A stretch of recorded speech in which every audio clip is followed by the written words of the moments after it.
কোনো নেত্রী যে গানটা গেয়ে বোঝালেন সেটা সমাজের কাছে অসাধারণ হতে পারে, কিন্তু একটা সময় আমাদের একটা আশেপাশে নৌকা চলতেন, হয়তো সে সমস্ত খালের মাঝ দিয়ে গেলে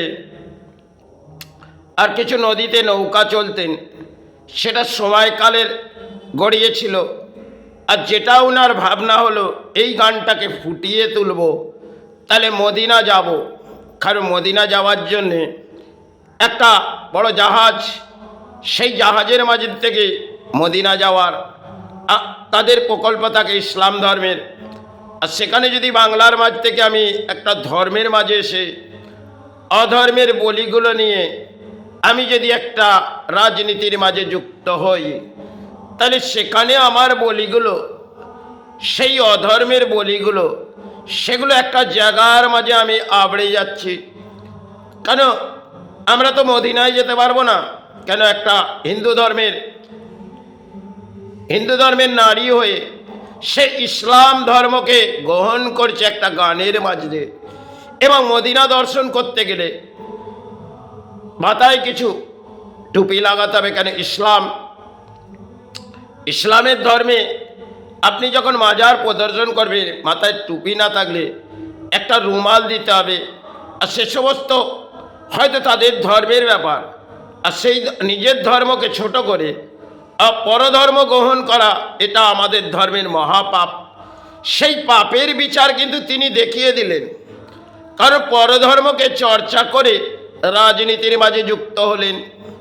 তিনি হয়তো অভিনয় করছিলেন ফিল্মি জগতে, এবং ফিল্মি জগতে অভিনয় করে যখন এতটা অর্থ পেলেন না, একটা রাজনীতির মাঝে যুক্ত হলেন। আরে এই সোশ্যাল মিডিয়ায় তিনি একটি গান আবির্ভাব করে রাজ্যের মাঝে ছড়িয়ে দিলে, ধনী দেখো তোমার রাজ্যে এমনভাবে বাঁধন গানের দেবো, সেখানে তোমার থমকে যাবে, তোমার যে যাওয়া আসার পথটা আমি থমকে দেবো।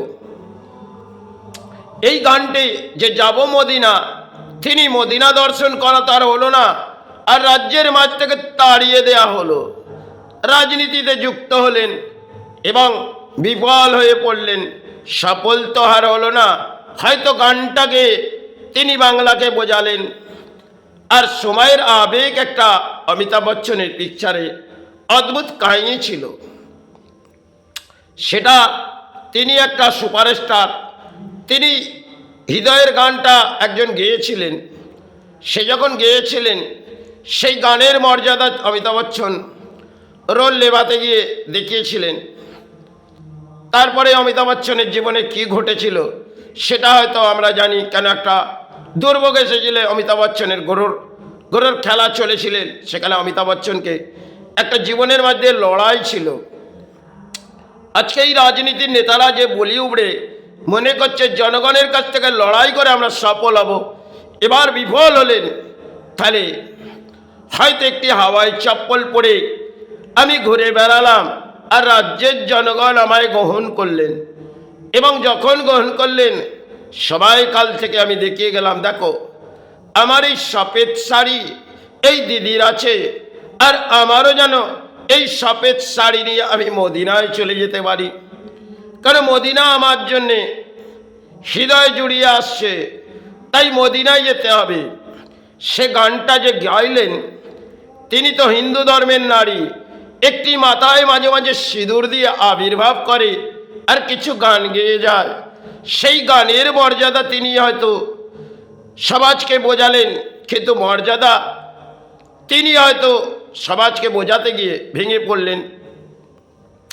কেন এই বাংলার মাঝে বহু সাধক একটা সবাই ধর্মের লড়াই করেছিল, আজকে এই নেতারা এসে রাজনীতির লড়াই করছে।